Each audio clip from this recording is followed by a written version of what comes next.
ईश्वर अल्लाह के शुभ नाम से, जो हम सब का और इस पूरे ब्रह्मांड का अकेला ही सृष्टिकर्ता, रचयिता और निर्माता है।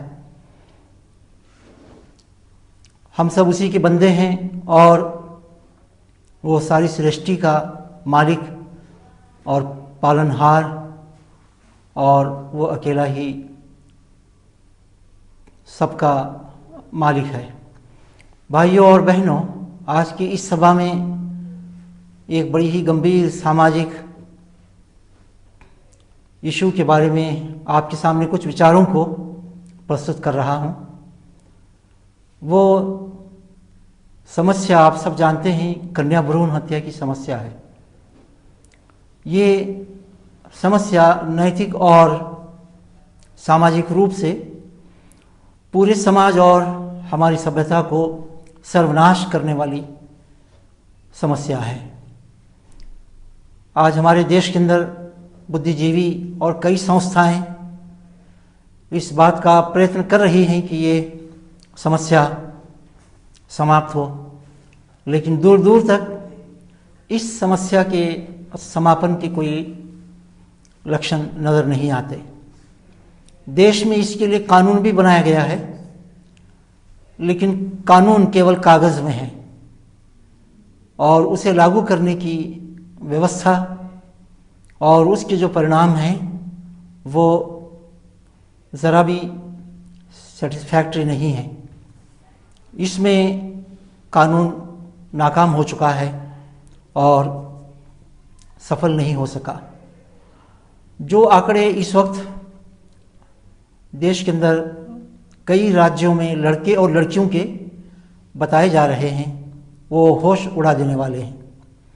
पंजाब, हरियाणा, दिल्ली, राजस्थान और गुजरात और इसी तरह से चंद और राज्य हैं जहां 1000 लड़कों पर 800 से 900 की संख्या में लड़कियां पाई जाती हैं। कुदरत ने जो संतुलन स्त्री और पुरुष का या लड़के और लड़कियों का बनाया है, उस संतुलन को हम बिगाड़ कर कुदरत से बगावत कर रहे हैं। हम एक तरह से कुदरत के साथ जंग कर रहे हैं, जिसमें हमारी नाकामी पहले ही दिन से बिल्कुल स्पष्ट है।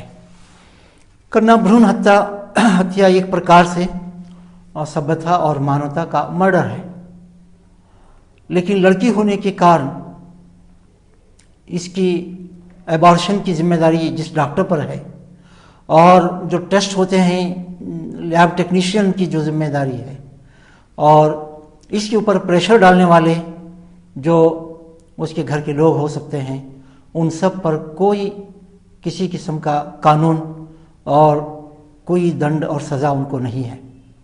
वो बिल्कुल आज़ाद रहते हैं, न कोई गिरफ्तार होता है और न कोई किसी को सज़ा मिलती है। कन्या भ्रूण हत्या के कारण क्या क्या हैं, इसे भी हम देखने की और समझने की कोशिश करें। एक तो यह है कि हमारे समाज के अंदर बेटा और बेटी या लड़का और लड़की में फ़र्क किया जाता है, और इसमें लड़के को जो यहाँ इम्पोर्टेंस दी जाती है वो लड़की या बेटी के लिए नहीं है। जन्म में और उसकी पालन पोषण में और उसकी शिक्षा दीक्षा में और फिर उसके जीवन के आगे के भाग में लड़के को जो इम्पोर्टेंस है वो किसी भी सूरत से लड़की के लिए, बेटी के लिए नहीं है। एक तरह का डिस्क्रिमिनेशन हमारे समाज के अंदर पाया जाता है। और दूसरी तरफ ये बात बहुत ज़्यादा फैला दी गई है कि ख़ानदान छोटा होना चाहिए, इसके लिए बर्थ कंट्रोल करना पड़े तो किया जाए, लेकिन परिवार और परिवार के अंदर जो लोग हैं वो कम से कम हों। अब कम से कम अगर होना है तो बेटी क्यों हो? लोग सोचते हैं कि बेटा ही होना चाहिए, कि वो हमें कमा कर लाएगा और बुढ़ापे में हमारा सहारा बनेगा और हमारी देखभाल करेगा। सहारा बनता है या नहीं बनता है और देखभाल कितनी करता है, ये तो आगे का विषय है। लेकिन सोच या मानसिकता ऐसी बनी हुई है, माइंडसेट ऐसा बना हुआ है कि लड़का काम आएगा, इसीलिए छोटा भी ख़ानदान अगर होना है तो उसमें बेटा ही चाहिए, बेटी नहीं चाहिए।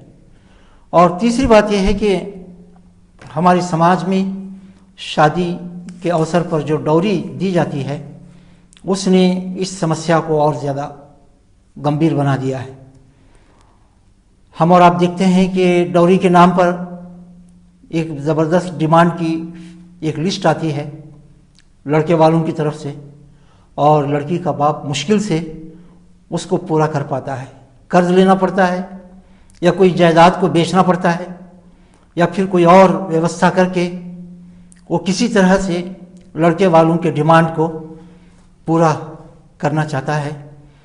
तो इसमें भी एक सोच डेवलप हो रही है कि जब लड़की के लिए डौरी इतनी सब कुछ देनी है तो लड़की का न होना ही अच्छा है।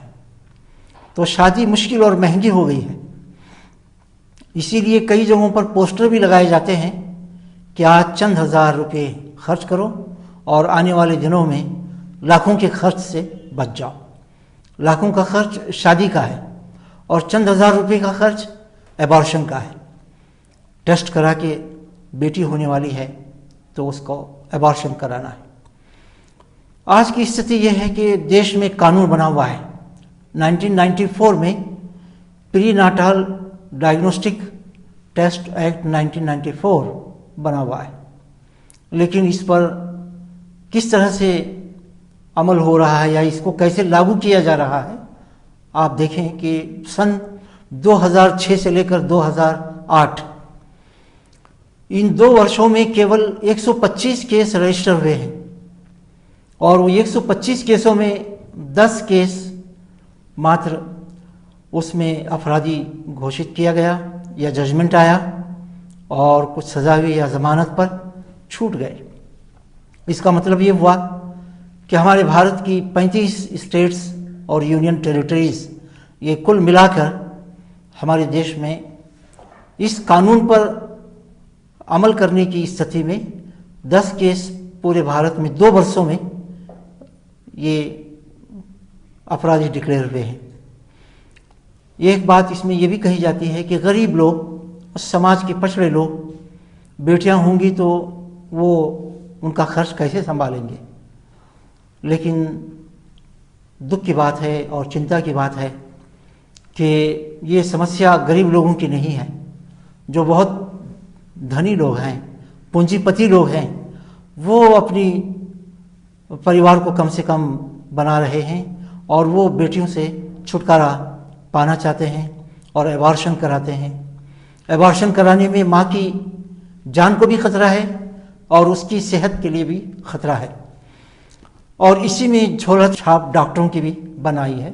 पैसों के लालच में वो बहुत आसानी के साथ वो सारे काम करते हैं जिनको कानून ने मना किया है और जिनसे स्त्रियों की जान को बहुत बड़ा खतरा है, लेकिन उन्हें इसकी कोई परवाह नहीं। एक सर्वे ये बताता है कि 2020 तक हमारे देश में 25 मिलियन ये मेल सरप्लस मेल होंगे, यानी 25 मिलियन ऐसे लड़के या ऐसे युवक होंगे जिनके लिए दुल्हनें हम कहीं से ला नहीं सकते हैं। ये कितनी चिंताजनक बात है कि आज वाइल्ड लाइफ प्रोटेक्शन इसका नाम लेकर जंगल के पेड़ पौधे और कुछ प्राणियों की जो रेयर स्पेसीज हैं उनको बचाने और उनकी जान को जो भी खतरा है उससे दूर करने के लिए नेशनल स्तर पर भी और अंतर्राष्ट्रीय स्तर पर भी कोशिशें हो रही हैं, मूवमेंट्स चलाई जा रही हैं, NGOs इसके लिए स्थापित की गई हैं और इन सब का वाइल्ड लाइफ प्रोटेक्शन का कानून बना हुआ है। उस पर उसे लागू किया जाता है कानून को। लेकिन सोचिए कि एक बेटी की हत्या होती है तो समाज हरकत में नहीं आता।